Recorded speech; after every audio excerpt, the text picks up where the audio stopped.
All right, welcome back to NewsWire here on SportsGrid. We got Kyle Bond of Sporting News ready to break down everything happening in soccer, a preview of the Champions League today, a recap of yesterday, and we'll dive right in. Kyle, great to have you back here on NewsWire. All right, so some really tight games being played in the Champions League, Barcelona, PSG, big wins a couple of weeks ago, smaller wins, I guess, yesterday, and it just, I guess, shows you, Kyle, that expect the unexpected in the Champions League this year.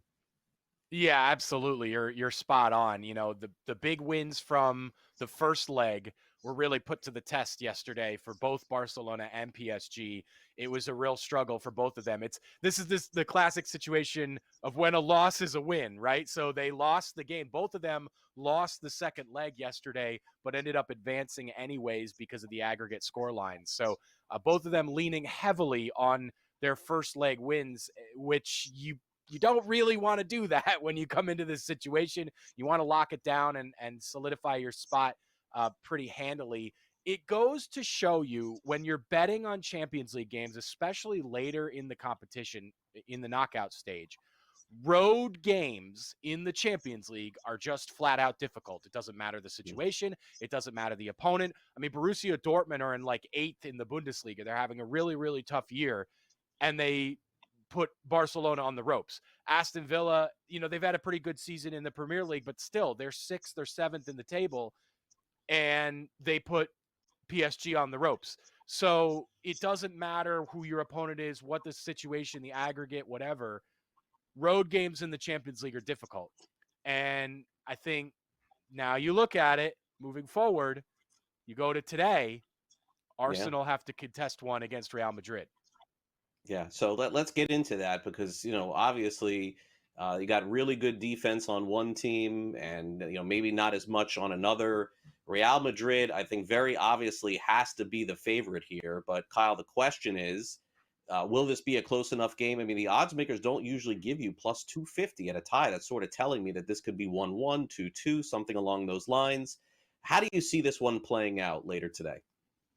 Yeah, this is a really tough one, especially from a betting perspective, because Real Madrid are down 3-0 on aggregate. So they have to bring the aggregate scoreline back if they want to qualify for the semifinals. So they really need to have an explosive game.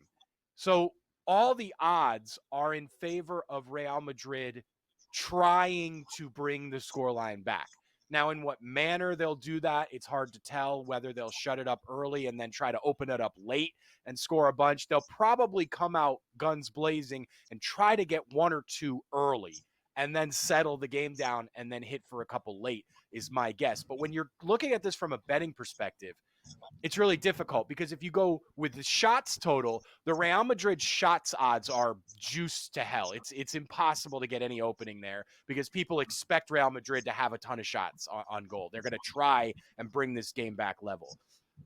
Yeah. But the Gunners have one of the best defenses in Europe. It's not the best. They've lost Gabriel to an injury for the rest of the season, one of their two center backs. So they are a little bit weakened in that sense. Jacob Kiwior is not nearly as good. But they're still very, very good. It's what I like is the over is somehow not as skewed as the shots total. So I really like the over. You can get over 3 goals here. If you, instead of playing the half goal, play the even goal at 3.0, you can get it at about even money. I really like that because if Real Madrid go for it and get a couple and don't quite, make it a crazy game, you still have that safety net of a push. Whereas if they really, mess it up and get a couple early, and now Arsenal have to get one themselves, which I think they can, now you're in good shape. So I think that's the best way to play this is play the over on the 3.0 goal line. Now, let's talk about some of this, controversy over the weekend with Kylian Mbappe, one of the best players, ever to play. I saw some of the highlights here of the reason why he was suspended for what they're calling a tackle, I guess is what it's called in soccer. Why was the suspension reduced? Do you think that was warranted? No, is the simple answer. I do not. Why? I can't explain. I have no idea why. It's a terrible, terrible tackle. And he comes flying in and stamps down on the opponent's leg. It's what they call in soccer a leg breaking tackle. Like you can break someone's leg doing this, which is why it's warranting a red card.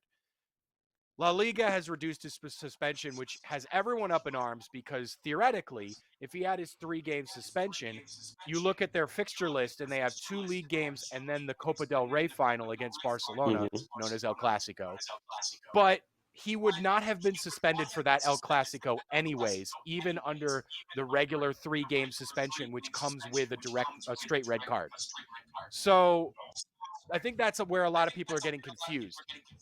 League suspensions only apply to the Copa del Rey, which is the domestic cup competition, if you get a suspension of 4 games or more. So, because the red card comes with a traditional 3-game suspension, the only way he would have been suspended for this Copa del Rey final was if the Spanish Federation had increased his suspension and added additional games for excessive violent conduct, which does happen sometimes, but in this situation, it was reduced, and everyone looked at the schedule and said, "Oh my God, they're reducing the suspension so he can play in El Clasico," and that's not really what's happening here. But it is weird and odd, anyways. I don't know why they would have reduced his suspension. It's a really bad tackle, and he should have gotten the regular requisite 3 games for a straight red card. All right, let's close out with the game today. Inter against Bayern Munich. My gosh, this seems like a really tough betting matchup here. Inter plus 160, Bayern Munich plus 150. My gosh, like I mean, I don't know that I've even seen a line like this in the Champions League in a while. So is this too close to call? Is there a position you like on this one? So Inter come into this game up a goal on aggregate. They won 2-1 at Bayern.